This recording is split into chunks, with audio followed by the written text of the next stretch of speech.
So why the kitchen? Why is this so important? What's the deal here? Traditionally in Sufism, there was a hierarchy. At the top of the hierarchy was the teacher, the sheikh, the murshid, and right underneath him, and sometimes I think they were equal, was the cook. Why? Why is it so important? Well, the murshid is supposed to be instilling the student with spirit. In Sufi terms, we would say baraka, Hebrew would say barucha, blessing. And their job through their breath is to feed the blessing into the student so that the student then becomes not just blessed as we think it, but blessed on the cellular level, the spiritual cellular level. What does the cook do? Well, the cook, if it's really a conscious cook, is doing the same thing by putting the blessing into the food, and the food becomes the seeker, and it goes into every cell, it goes into the blood, it goes into the breath, and the food is transformed and becomes the seeker, the student. So is it important what you eat? Yes. For weight loss and health and so on, of course it is, but that's not the main reason.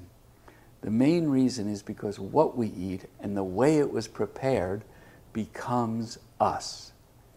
Not only physically, but vibrationally. So if I'm at a restaurant and I'm getting a meal and I feel suddenly, man, whoever cooked this food was angry because I'm angry for no reason. Now, if we're unconscious, what do? Well, blame our wife. But if our wife is not there, blame somebody else, anybody but ourselves. But if we're conscious, what's really changed? Well, what's changed in me, in my body chemistry, is the food that I've taken, physically and psychically. All food has spirit or some psychic energy around it. So for that reason, I want to do this video to show you how I cook. One little addendum, if I may, before we start the action, and I give you a tour of the kitchen, is we often have people on individual retreat here. I like to cook for them. I like to send some dishes over. Why? Because I can actually put in, by the power of my heart, not my mind, my heart and my breath, remembrance, mantra, blessing of a particular kind into the food. And I know it's pure, and I know that when they eat it, they're going to eat the good food and they're going to eat that blessing. We do use organic food, some of which we grow here, and some of which I get in farmers markets, and some of which I get in Whole Foods. And we manage to give people healthy food filled with blessing, and it helps and it works. So come into my world and see the kitchen here. So the heart of any kitchen, of course, is the stove. The stove is the heart energy in the kitchen. Why? Is it because of the fire? It is, but it also is the place where many elements come together. The earth, the water, the fire, the air. How do they come together? Obviously, the fire we know. The water, most foods that we eat have water in them. The earth, foods that have grown in the earth are grounded foods. They bring the earth element. Does that mean they're earthy? Well, we say that, but it really means that they have the energy of getting work done. The earth naturally spreads. Now, the air is very interesting. I don't just mean the fan in the hood. How does the air come in? Well, the air comes in often. Fire is never fire, it's fire and air. Steam is never water, it's water and air. dishes like braised dishes are not just earth, they're earth and air and water too. Are there anything that's cooked with air? There are foods, dehydrated foods, for example, foods where we oxygenate them that are cooked with just the air element alone. It's unusual. Usually air is the addition to the other three elements that enables it to cook with. Now, what kind of stove? I'm not making plugs. I've had this stove for 7 years, and I've always had a commercial stove until now. And when we got this house, which was a wreck, and we did all of the work in here, when we got this house, I thought about the stove, and I said, you know, I'm purposely not going to put in a commercial stove. I'm going to put in a regular stove because I want to be able to cook the way everybody else cooks. So if I share anything about cooking, any teaching, anybody can go to their stove and they can use their stove. There are exceptions. One, the stove has to work. I know that sounds funny, but I travel a lot. I'm in people's houses. Half the burners don't work. The oven doesn't have an accurate temperature. It's not treated with respect. If the stove is not treated with respect, it doesn't respect the user, just like any other tool. When we get to knives, I'll say a bit about sharp knives versus dull knives. So this stove is just a normal cooking stove. It has 4 strengths of burners, but that's the big burner. This one is 17,000 BTUs. And behind it is a really essential burner, and that's a simmer burner. That can go down to that size flame. So I can put things on there to simmer. And this is a convection oven. I'm a firm believer in convection ovens. Again, bringing air into the cooking. All a convection oven is an oven with a fan, and it moves the hot air. That's all it is. There is no such thing as a magic convection oven. It's an oven with a fan. If you don't have a stove that is at least like this, it doesn't mean you don't cook. You adjust. You learn. Now, I want to show you the microwave. So let's find the microwave. Oh, wait a second. There is no microwave. How about that? The microwave. I'm not going to go into long explanations about the psychic effect of the microwave or anything else. I'm going to just say clearly, I don't like the taste or the feel of microwaved foods. Does that mean you should rip yours out of the wall? No comment on that, but I'm just sharing. This is my video. I'm sharing my feelings. I don't like microwaved food, and I don't like microwaved water. I find that for me, if I microwave water, it has no energy. And I don't like that. I like energy in my food. So yes, there's no microwave, but let's look what there is. In the name of ecology and Mother Earth, I really believe every house should have a kettle, electric kettle. Why? Unless you heat your water solarly. Why? An electric kettle is much more energy efficient, and if you cook for a number of people, it frees up a burner on the stove. You want to boil water, you get the water boiled in the kettle. This one holds almost 2 liters of water, 2 quarts of water, and it's very fast. Essential tool. Next one. And this is a plug for a brand name. Even though there are others, I like a Vitamix. We've had a Vitamix for many, many, many years. It was the gift of a dear friend of ours and a student. And when she gave it to us, I said, well, we'll try it. We'll see if we use it. We use it every day. We make smoothies. We make soups. We make salad dressing. We make nut butter. We make nut milk. The list goes on and on and on. Go to Vitamix.com. And if you're not near a Costco, because Costco usually has them on sale or something like that, or what you can do, because they're expensive, what you can do is go to Vitamix.com and get the reconditioned ones. They give you the warranty. It's, I think, a lifetime warranty. But they are essential. What do we make smoothies out of? Spinach. Maybe spinach with pomegranate juice, fresh berries, fresh fruit. Some people put in whey powder. Some people put in all of the supplements. I'm not a great believer in a lot of supplements. I like it to get the energy from nature. But you know, in different situations with different people, I've seen supplements save people's lives. So you have to know yourself. But the Vitamix gives you an added boost. You're really able to use this tool every day with ease. You have a smoothie for breakfast. It has very little calories and a lot of energy. Food processor, I rarely use, and Catherineda rarely uses it. But we have it here. I don't know why. Probably we could put it under the counter and nobody would miss it. A toaster is a toaster. Now, this we'll come back to. This is a professional knife sharpener, and it is really, really dangerous if you don't have sharp knives, if you use knives. One thing before you go, Shams, this is our kitchen Buddha. This is the best tool in the whole kitchen.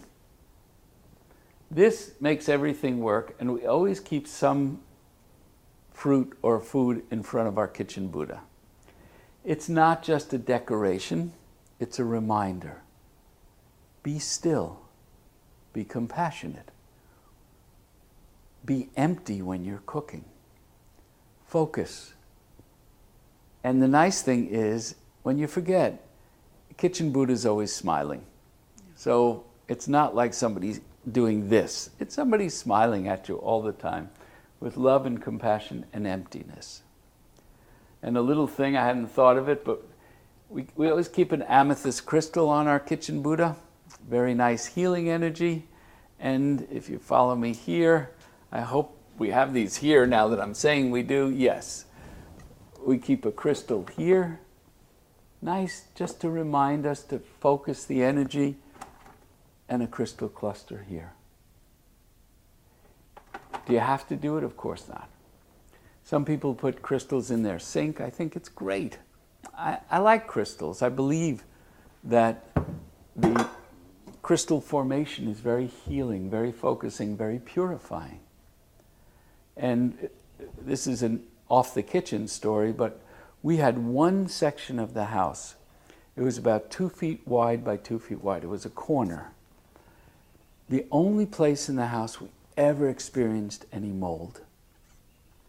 And the energy in that spot was off.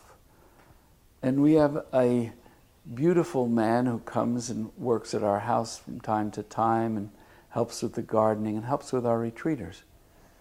He came with a very sophisticated pendulum. And he said, that one spot is the only area in the house that has no energy. Really low.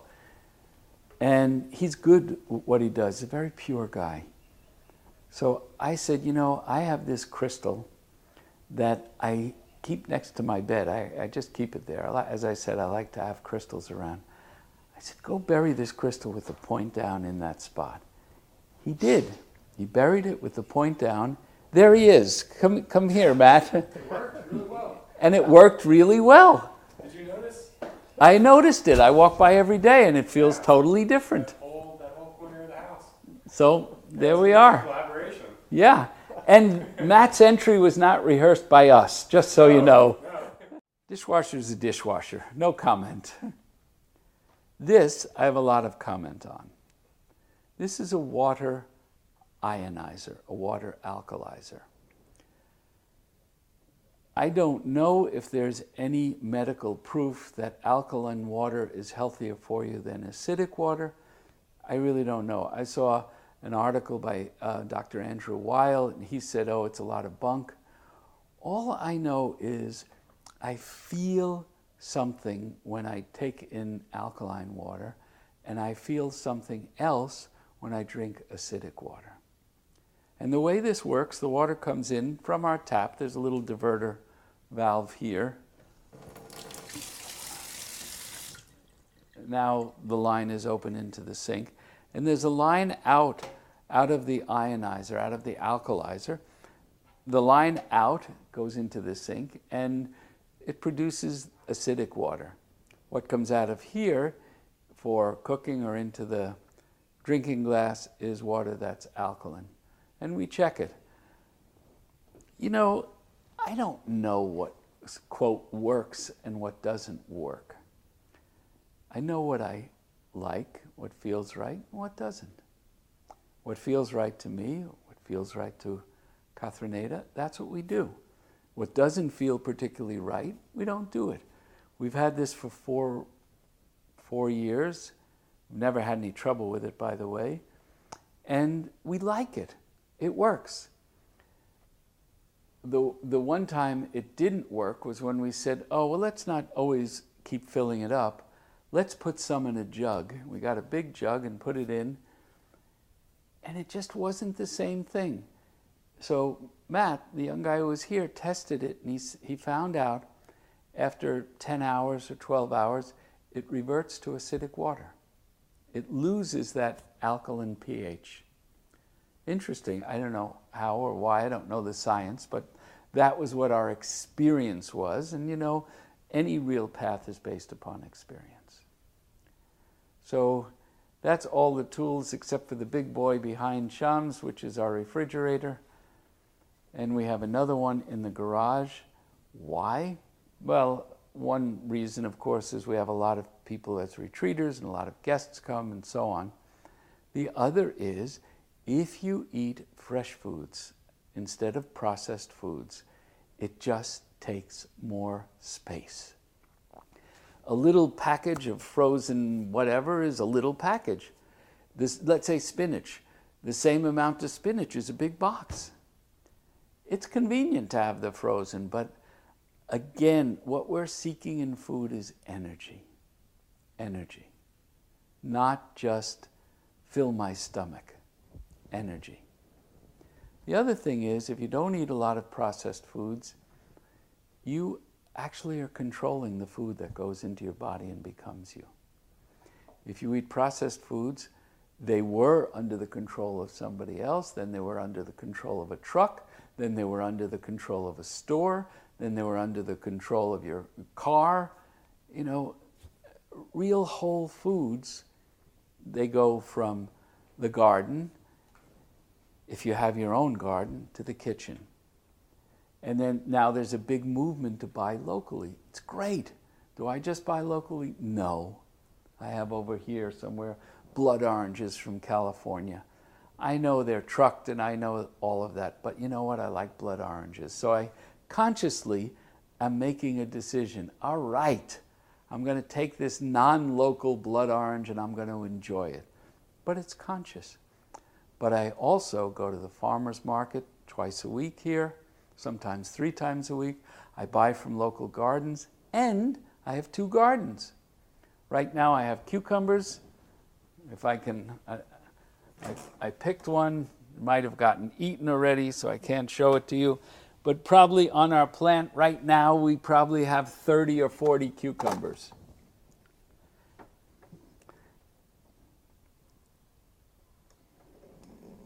I would have liked to have shown it to you. Maybe we'll show you the plant. Fresh food is just better, period. In Bali, you know, Bali in Indonesia, they have 2 kinds of food. At least we live there, and this is what they told us. They said, oh, we have food, and then we have machine food. They eat food. They export machine food. So they grow rice. They grow beautiful rice, Balinese red rice, big fat grains. They get 2 crops a year. They don't use machines to plow up the rice paddies. They plant by hand. They have a plow behind a cow, a real steel blade. They grow that rice. They get 2 crops a year. They fertilize it organically, natural fertilizer. That's what they eat. Then in the paddies nearby, they have hybrid rice. They get 3 crops a year, much more rice. And they love that. And they take the hybrid rice and they export it. They won't eat it. Because to them, that's machine food. Anything. They would be horrified at my Vitamix. Anything that goes through machine, especially machine processing, is machine food. So I said, well, what's the problem with machine food? The problem is, this is interesting, the problem is the machines were never blessed. The machines have no centered soul. They, once a year, take a day to bless the machines. They bless their cars. We were there, they were blessing fax machines. They bless everything. And at least the machines have some blessing. But they also feel food that isn't overly processed is in rhythm, in the proper rhythm. It holds the sun and it holds the sky and so on. I liked their rice. I must tell you, their rice was great. Beautiful, great rice. So there's something to it. I'm going to do an intro to food prep. And you only really need one thing for food prep. What you need is a good knife. If you own one good knife, that's enough. Here is my knife drawer. There are knives from all over the world, and they're pretty hardy and so on. And you know, it looks pretty good. This one is from Uzbekistan, and it has holy phrases engraved in here, and it was made for me. Now talk about vibration. This one is made from the reclaimed metal, reclaimed titanium from a MiG jet. When the Russians left Uzbekistan, I don't know how they got the metal. I never asked, and I don't think it would be safe to ask, actually. So that's my knife drawer. That's the drawer that the public knows I have. So when people come and help me cook, I say, get a knife, and it's fine. This is my real knife drawer, and it has this sign on it. The message is clear. These are my knives. These are the knives that I use. There's a lot of them. I enjoy good knives. People give me knives as presents, and when I see one that I like, my compulsive ego in that moment gets hold of me, and I buy it if I can afford it. There are knives that I'd love to have, but I can't afford. I try and buy reasonably priced forged knives. These are not stamped. It doesn't matter. There are some very good stamped knives. The difference is this. Forged, they take a piece of metal, heat it up, and clack, clack, clack with a hammer and turn it into a blade.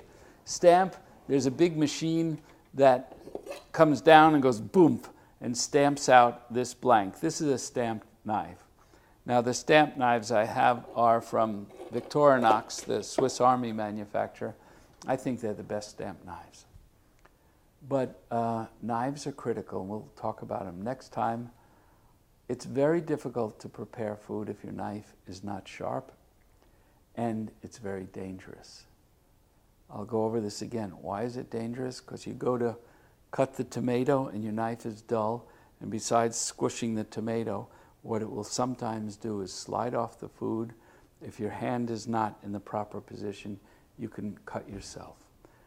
And it happens all the time from a dull knife. Not to mention, dull knife is frustrating. And it's so easy to sharpen. So come and join us for the next episode. We'll see you then. Bye.